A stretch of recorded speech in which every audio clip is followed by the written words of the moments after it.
Hello and welcome to the speed test of iOS 14.6 Beta 2. So this time it's going to be a little bit different because I saw something very strange this time when I started to test. So I'm not saying that this is a bug in iOS 14.6, but it definitely is something that is going on with more than one of my devices. So I just wanted to show you on three of the devices what's going on here that's kind of preventing me from doing the test as I normally do. Yeah, let's get into that. Not sure if you already noticed, but the boot speed was very slow on 14.6, and I'm struggling here to open the apps at the same time, and I'm thinking that this is me mistiming. I was doing it over and over again to see if I could get it right, but every time it came up slow. So for those of you wondering, these devices, or this 14.6 device was updated about 12 hours ago, sat overnight with power on just for everything to settle in. So that's not the issue, that's for sure. So I will let this run a little while so you can see the struggle that I was having.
So at this point, I decided to look at the CPU speed of the devices. There was definitely something going on that I wasn't used to seeing. So CPU dasher, when you scroll down, even here you can see how slow it is to open on CPU dasher and why. Yeah, you'll see here the device is running at 400 megahertz. No idea why. But one of the things that I'm sure that you would ask is that, well, your battery is bad and the device is throttled. So let's go and check the battery level.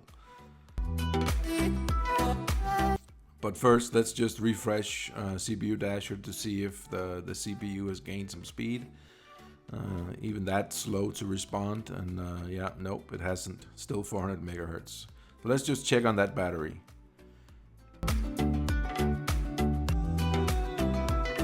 So definitely no throttling going on. The battery max capacity is 100%. So what can I do? Well, my first thought was to reboot the device, try all over again to see if it's just something that came up on this boot. So power off and let's go again.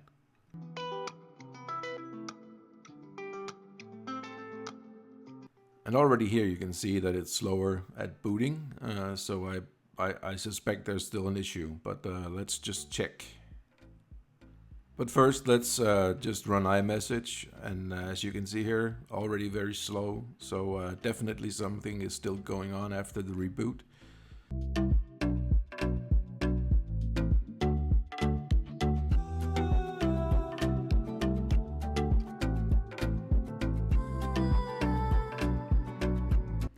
So this is definitely still confirmed by CPU Dasher. So really no use of doing this test today. So let's just look at the 6S to see if that's an issue.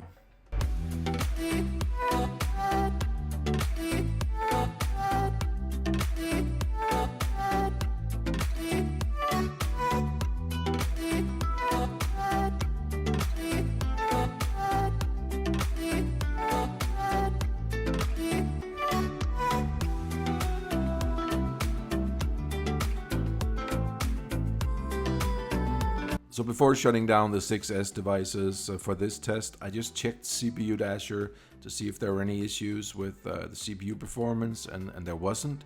So my hopes were up when I started this test, but right off the bat, you see here that iMessage does not open super fast on the 14.6. And when I go into CPU Dasher straight away to look at the CPU performance, it's running at, well, guess what? Yeah, you guessed it, 400 megahertz. This is super strange. I've never seen this before happen on these devices. So let's run Geekbench just for the fun of it to see what kind of results we can get.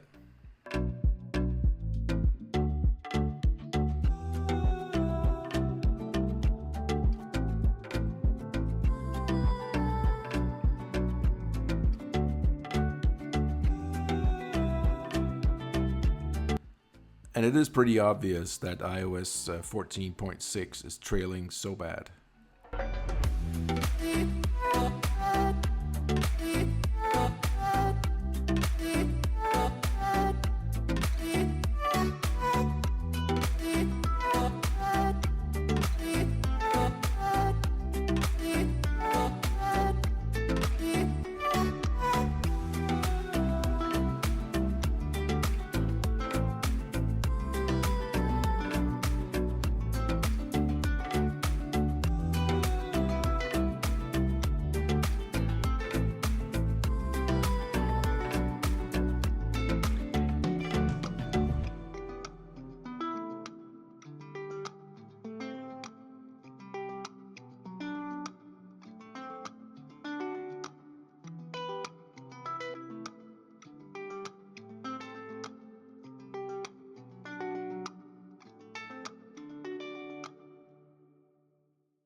So when was the last time you saw an iPhone score 244 in multi-core on Geekbench?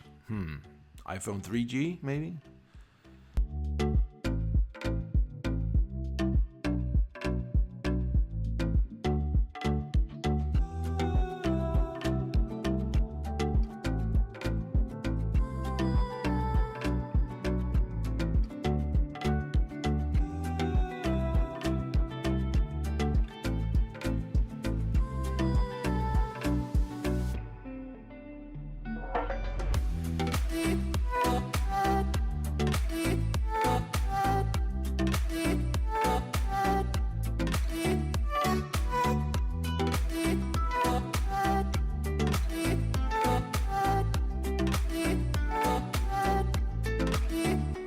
So I'll end this video here this time. There's no real reason to keep going. The same pattern seems to be on all the devices, as you can see here on the iPhone 7. It's the same thing, 400 megahertz on 14.6 beta 2. So this could be an issue on my devices. So for the next beta 3 video, I will make sure that I have fully restored the devices from scratch on iOS 14.6 beta 3. But this is a very strange issue. I've never seen it before. Let me know down in the comments if you have had any issues with your devices on this. I have not seen any issue on my 11 Pro. No issues whatsoever, but I've not rebooted the device. And I'm not sure if it comes from a reboot, but it seems to be on my devices. When they sit for a while, they seem to be regaining the speed again. So it could be related to the reboot, that something is going on the device when it starts up, but it's not something that we've seen before. So hopefully this is just a bug. Let's see for beta 3 if it's fixed or if it disappears from my devices at least. I sure hope so. So before we end the video, let's just also look at the iPhone 8 if it has the same issues as the other devices did. And yeah, for sure. but still it's double up speed of the other devices, but still it's trailing from the maximum speed by quite a bit. So thank you for watching this video, and again, I'm not sure if this is a general issue on 14.6 or if it's just my devices, but I'm putting it out there so you know that there potentially could be some issue. But anyway, hopefully it will be fixed in beta 3. Take care.